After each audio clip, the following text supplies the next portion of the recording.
तो कैसे मेरे नर्सिंग और पैरा मेडिकल के बच्चों, तो चलिए जितने भी ABBMU के बच्चे, अटल बिहारी वाजपेयी मेडिकल यूनिवर्सिटी के बच्चे, वो खास ध्यान दें क्योंकि उनके लिए हम सेपरेट वीडियो बनाया है। तो इस वीडियो में आपको बताएंगे कि आपका 5,000 की जो मनी है, सिक्योरिटी मनी, वो कब आपको रिटर्न होगी, और आपका फर्स्ट काउंसलिंग में अगर आप एडमिशन नहीं लेना चाहते हैं तो क्या सेकंड काउंसलिंग में फिर से 5,000 देना पड़ेगा, या आपका कॉलेज अलॉट हो गया है तो फिर आपको, अगर जो फर्स्ट में अगर जिनका सीट अलॉटमेंट में नहीं आया है, वो क्या सेकंड काउंसलिंग में फिर से अपना 5,000 देंगे। इतनी सारी जानकारी हम आपको एक ही वीडियो में प्रोवाइड करा रहे हैं। तो फॉर काइंड इन्फॉर्मेशन आपको बता दें कि इतना आपको ध्यान रखना है कि जब आपकी सेकंड काउंसलिंग स्टार्ट हो रही है 14 से 18, तो आप लोग बोलोगे ऐसा, तो जो 14 से 18 स्टार्ट होगी तो उसमें अगर न्यू बच्चे के लिए जो फर्स्ट टर्म में पार्टिसिपेट नहीं किए, न्यू बच्चे के लिए क्या होगा, न्यू बच्चे के लिए फिर से आपको 5,000 का ई और 5500 आपको लेकर, मैंने फिर नया की तरह आपको क्या करना होगा, न्यू बच्चों के लिए आपको क्या करना होगा, आपको करना होगा 5500 देकर अपना नया करना होगा। तो खैर नए वाले के लिए तो वही जो बता रहे हैं यहाँ पे कि काउंसलिंग में सम्मिलित होने के लिए रजिस्ट्रेशन शुल्क 5,000 और दरवा राशि 5500, यानी कुल 5500 रुपये जमा करना होगा। अगर नहीं करते हैं तो आपकी पंजीकरण रजिस्ट्रेशन नहीं मानी जाएगी। तो ये नए बच्चे के लिए जिन्होंने फर्स्ट काउंसलिंग में साफ किया ही नहीं, खैर नीचे आते। अब देखिए, अब दूसरा पॉइंट ये है कि जब काउंसलिंग के पश्चात आपका जब काउंसलिंग के पश्चात का सीट अलॉटमेंट हो जाता है और आपका द्वारा प्रवेश नहीं लिया जाता है तो जमा सिक्योरिटी मनी जब्त कर ली जाती है। अब इसका मतलब क्या समझे, मेरे कहने का मतलब कि फर्स्ट राउंड में आपका सीट अलॉटमेंट हो गया, सुनिएगा ध्यान से। आप लोग बोलोगे यार सर कि फर्स्ट राउंड में हमारा सीट अलॉटमेंट हो गया, एक तो एक अलग अवध पैरामेडिकल वो अलग बखेड़ा कर दिया, बच्चा सबका एडमिशन नहीं ले रहा है, वो तो अलग दिमाग खराब किया। तो बच्चों आपको बताते हैं कि एक सीट अलॉटमेंट, जो सीट अलॉटमेंट होगा, तो जो सीट अलॉटमेंट होगा तो मान लीजिए कि आपका कोई भी होगा, मान लीजिए कि EFI हो गया या फातिमा हो गया या विवेकानंद, कहीं पे भी होगा, हम मतलब नाम नहीं ले रहा है ऐसा ही, क्योंकि जो गवर्नमेंट कहीं का नाम ले रहा है, मान लीजिए सपोज मान लीजिए कि GSBM हमको क्या हो गया, हमको अलॉट हो गया, चाहे बहुत सारे कोई भी ले लीजिए। तो अगर आपका अलॉट हो जाता है फर्स्ट राउंड में, अगर आप इसमें नहीं गए, यानी आपका आ गया है आप नहीं गए, तो क्या होगा, आपका जो 5,000 रुपये है वो आपका उनके द्वारा यूनिवर्सिटी के द्वारा रख लिया जाएगा, वो आपका रिटर्न नहीं होगा। हाँ, रिटर्न आपका कब हो जाता है कि जब आप फर्स्ट राउंड के काउंसलिंग में जाते और जो भी आपको कॉलेज अलॉटेड है, अगर आप उसमें एडमिशन ले लेते, तब क्या करता, आपका वो पैसा फिर क्या करेगा, वो रिफंड दे देगा। इतना ध्यान रखना है। अगर आप कॉलेज नहीं जाते हो और कॉलेज अलॉट हो गया, अगर आप नहीं जाते हो तो वो क्या करेगा, वो पैसा उनके द्वारा जमानत जब्त हो जाएगा। और क्या होगा, अगर आप जाते हैं, अगर एडमिशन ले लेते हैं तो कुछ दिन के बाद फिर आपके खाता में पैसा भेज दिया जाएगा। एक तो टॉपिक ये हो गया। अब देखिए दूसरा क्या कंडीशन, दूसरा कह रहा है कि अभ्यर्थी को प्रथम चक्र से आवंटित सीट पर प्राप्त करना होगा। अगर आपको सीट मिल जाता है तो आपको प्राप्त करना होगा, आप प्रवेश नहीं लेते हैं तो आपकी जो 5,000 सब जब्त हो जाएगी, वही आपको बताएंगे। और अगर आप चाहते हैं कि अगर एक ये भी है, देखिए आपका सीट अलॉटमेंट हो गया, अगर आप नहीं गए तो आपका 5,000 रुपया जो क्या होगा, वो डूब जाएगा। लेकिन अगर आपका सीट अलॉटमेंट हो गया है, सीट अलॉटमेंट हुआ है, हो सकता है आपके मन पसंद नहीं हो, चाहे नहीं जाना हो, हमको सेकंड काउंसलिंग में जाना हो, तो पहला वाला जो क्या होगा, वो आपका जब्त हो जाएगा। फिर से आपको 500 का रजिस्ट्रेशन फीस तो वहीं रहेगा, रजिस्ट्रेशन फीस नहीं देना है बार बार। एक बार जब रजिस्ट्रेशन करा लिए तो बार बार रजिस्ट्रेशन फी नहीं देना है। लेकिन फिर बच्चों क्या करना होगा, आपको 5,000 रुपये जमा करना होगा। आप लोग बोलोगे कि सर क्यों 5,000 देंगे, इसके पीछे क्योंकि जब आपका सीट अलॉटमेंट हो गया था तो आप क्यों नहीं गए, यही सवाल है कि जब आप सीट अलॉटमेंट हो गया तो आप क्यों नहीं गए। अगर आप जाते तो आप एडमिशन लेते, तब आपका 5,000 रिटर्न हो गया। लेकिन आपका सीट अलॉटमेंट होने के बावजूद आप नहीं गए, इसका मतलब 5,000 रुपये वो रख लेगा। और आपको जब फिर से अगर मन पसंद नहीं मिला है और सेकंड काउंसलिंग में पार्टिसिपेट करते हैं तो आपको फिर से 5,000 रुपये आपको पेड करने होगा, तभी आप लोग सेकंड काउंसलिंग में बैठिएगा। इतना क्लियर हो गया। अब देखिए उसके बाद कह रहे हैं कि प्रथम काउंसलिंग में आवंटित सीट अभ्यर्थी प्रक्रिया पूर्ण करने के उपरांत ही द्वितीय बिल्कुल आता है कि जब प्रथम फर्स्ट काउंसलिंग की पूरा सीट मतलब उसकी सीट मैट्रिक्स हो जाएगी कंप्लीट, उसके बाद ही सेकंड काउंसलिंग की सीट उसका जारी किया जाएगा। अब देखिए फिर कह रहा है कि प्रथम चक्र की काउंसलिंग अनावंटित का मतलब होता है कि आपको मान लीजिए कभी कंडीशन देखिए कि फर्स्ट राउंड में हो सकता है कि फर्स्ट राउंड में बच्चे को सीट मिला ही नहीं, ये तो ऊपर जो बताए थे उसको जो सीट मिला है उसका कंडीशन बता दी। अब इसमें बता रहे हैं कि जो बच्चे ने फर्स्ट राउंड में उनको सीट मिला ही नहीं, सीट क्या हुआ, तो नहीं मिला तो उनका क्या कंडीशन है।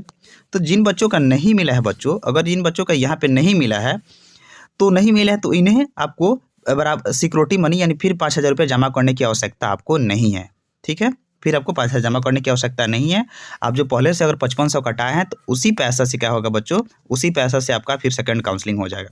तो जिन बच्चों का अनावंटित यानी सीट नहीं मिला वे द्वितीय काउंसलिंग में प्रतिभागी कर सकेंगे। और हो गया है कि जिनका फर्स्ट काउंसलिंग में सीट अलॉटमेंट नहीं हुआ, अगर वे सेकंड काउंसलिंग में जाते हैं तो उनको 1 भी रुपया फी नहीं लगेगा। और जो नए हैं उनको तो भाई 5500 पूरा नया देना होगा। अगर जो नए हैं उनको तो 5500 पूरा देना होगा। लेकिन जिनका फर्स्ट काउंसलिंग में नहीं सीट अलॉटमेंट नहीं हुआ है उनको 1 भी रुपया नहीं लगेगा, वही सी पैसा पर उनका काम चल जाएगा। और बच्चों आपको बता दें कि अगर आपका सेकंड काउंसलिंग में जो भी आपको सीट मिल जाए वो आपको हर हाल में लेना होगा। देखिए तो आपको बता दें कि अगर मान लीजिए कि आपका फर्स्ट काउंसलिंग में आपको दिया मौका और आपने उसमें सीट नहीं लिया, सेकंड काउंसलिंग में मौका दिया तो अब आप इसमें छोड़ दीजिएगा कि हम अब इसमें भी नहीं लेंगे, तो ऐसा नहीं चलेगा। आपको हर हाल में आपको क्या होना होगा, आपको सीट लेना होगा। तो यही बात है, जो सेकंड काउंसलिंग में भी जो नया पार्टिसिपेट करेंगे तो उनको भी क्या होगा, अपना सीट लेना होगा। क्योंकि आपको बार बार मौका नहीं देगा कि बार बार आप सीट उसके में पार्टिसिपेट कीजिए। और बात कर दें यहाँ पे कि आप लोग कि जो आपका 5,000 रुपये होंगे वो आप लोग जिस अकाउंट से कटवाए होंगे, जिस खाता से मतलब आप लोग 5,000 पेमेंट किए होंगे, उसी खाता में फिर क्या होगा, आपको काउंसलिंग खत्म हो जाने के बाद उसी में आपका पैसा रिटर्न कर दिया। ये भी आपको बारीकी से ध्यान रखना है कि जिस खाता से आप कटवाए होंगे, जिसका अकाउंट नंबर दिए होंगे, उसी खाता में फिर आपका 5,000 रुपये आपको रिटर्न चलाएंगे। तो ये आपको ध्यान रखना है कि जिस खाता में है आपको वहाँ से फिर अपना ले लीजिएगा। और यहाँ पे ये भी कर है कि काउंसलिंग में अभ्यर्थी को सीट आवंटित ना होने पर, हाँ, और ये भी बात कि अगर काउंसलिंग में अभ्यर्थियों को सीट आवंटन ना होने की दशा में धरोहर राशि सिक्योरिटी मनी वापस हो जाएगी। यानी मेरे कहने का मतलब कितना बच्चे ये भी है जिनका फर्स्ट राउंड में सीट अलॉटमेंट नहीं हुआ है तो वो तो उनको तो 5,000 रुपये सेकंड काउंसलिंग में जाएंगे, उनको 1 भी रुपया नहीं लगेगा। लेकिन कितने बच्चे ये भी है कि 50% से कम वाले बच्चे, और उन्होंने क्या कर दिया है कि उन्होंने पैसा पे कर दिया है, तो उनको कह रहा है कि काउंसलिंग से अभ्यर्थियों के सीट आवंटन ना होने की दशा में अगर आपका नहीं हो पाता है तो आपकी जो पैसा है वो आपके रिटर्न कर दी जाएगी। ठीक है, तो ये सब भी आपको ध्यान रखना है। ठीक है, अब यहाँ पे देखिए, कर ऐसे अभ्यर्थी जिन्होंने प्रथम चक्र में सीट आवंटित हो जाती है और द्वितीय काउंसलिंग में भी भाग लेते हैं। ठीक है, मान लीजिए पहला उनका सीट मिल गई, फिर भी वो सेकंड में भाग ले रहे हैं, तो द्वितीय चक्र की काउंसलिंग में भी उन्हें प्रथम चक्र की 29 सीट ही पुनः आवंटित हो जाती है। तो अगर द्वितीय चक्र में भी, तो देखिए कन्फ्यूजन का मामला फंसता है। कह रहा है कि अगर मान लीजिए पहला में आपका सीट आवंटित हो गया, मान लीजिए पहले में हमको LLRM कॉलेज मिल गया, ठीक है, तो हम चाहते हैं हमको ये नहीं लेंगे और द्वितीय काउंसलिंग में हम क्या करते हैं, भाग लेते हैं। तो द्वितीय चक्र की काउंसलिंग में भी अगर मान लीजिए चक्र में अगर मान लीजिए कि फिर से हमको LLRM कॉलेज मिल गया, यानी पहले भी हमको LLRM कॉलेज दिया, सपोज डेट मान लेते हैं कि सेकंड में भी वही कॉलेज दे दिया गया, तो कॉलेज दे दिया गया, तो कह रहा है कि तो उन्हें द्वितीय चक्र के काउंसलिंग के पश्चात पुनः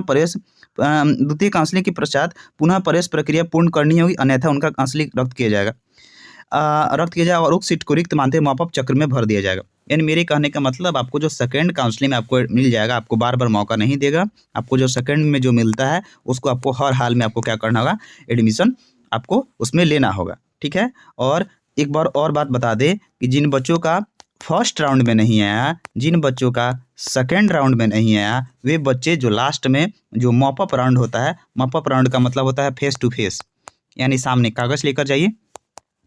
ये हमको लगता है लखनऊ में होगा ABBMU के कैंपस में। तो फेस टू फेस जाइए और आपको क्या किए, जो बच्चा सीट रहता है फेस टू फेस, वहाँ पे वो क्या करेगा, आपको सारा जो आपका सीट वहाँ पर मतलब फिल कर दिया जाएगा, दे दिया जाएगा बच्चों को। ठीक है, और ये भी देखिए, और ये भी जो देखिए, ये जो इन्होंने ये भी लिखा है कि सिक्योरिटी फ़ी होगा, हॉस्टल फ़ी होगा, मिसलेनियस फ़ी हो गया इत्यादि द्वितीय चक्र काउंसलिंग उपरांत ही कॉलेजों में जमा की जाएगी।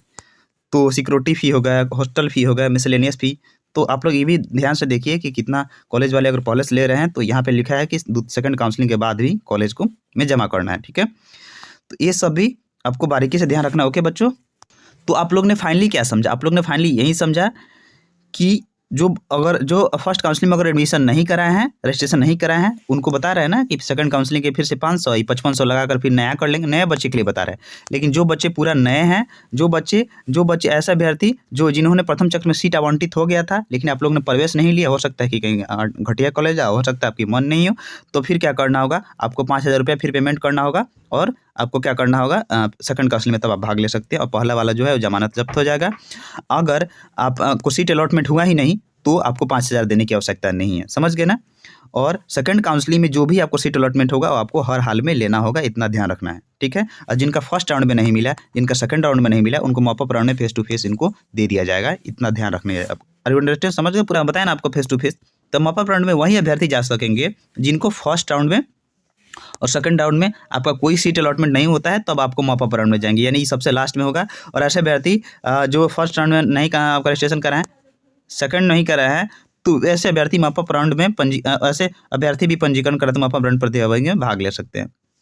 तो यही सब है, पूरा बारीकी से आप लोग समझ गए, एक बाई स्टेप बता दिए कि पूरा। तो अगर वीडियो हेल्पफुल लगा हो, आपको पता है ना कि सबसे सटीक देते हैं, थोड़ा वीडियो लंबा था लेकिन आप लोग के लिए बहुत हेल्पफुल था, कि जितना आपके मन में जितना डाउट था सारा का क्लियर कर दिया कि कब पैसा लगेगा, किसको नहीं लगेगा, कब एडमिशन लेना है, क्या चीज़, सारा क्लियर कर दिया।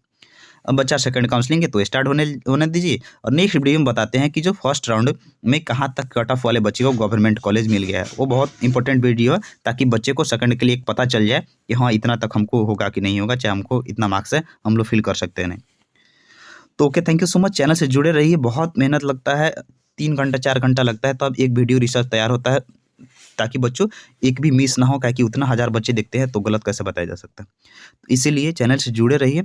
और आपको पता है ना, ABBMU का भी देख लीजिए, आपको बच्चों बता दें, ABBMU का भी हो गया, एडमी कार्ड भी आया था सबसे पहले, सबसे पहले यूट्यूबर थे जो सबसे पहले दिए। आपका जो रिजल्ट आया था आप लोग भी देख लीजिए, सबसे पहले दिए। और आपका जो सेकंड राउंड की काउंसलिंग भी जो आया था कल, वो भी आपको पता है कि सबसे पहले दिए। तो फिर सेकंड राउंड की जो काउंसलिंग स्टार्ट होगी, सीट मैट्रिक्स आएगी, वो भी सबसे पहले देंगे। और आपका यूपी में ABBMU होगा, या बहुत सारे कहीं के भी होगा, आपको जैसे ही आएगा सबसे पहले देंगे। तो सबसे पहले जानकारी के लिए जुड़े रहिए।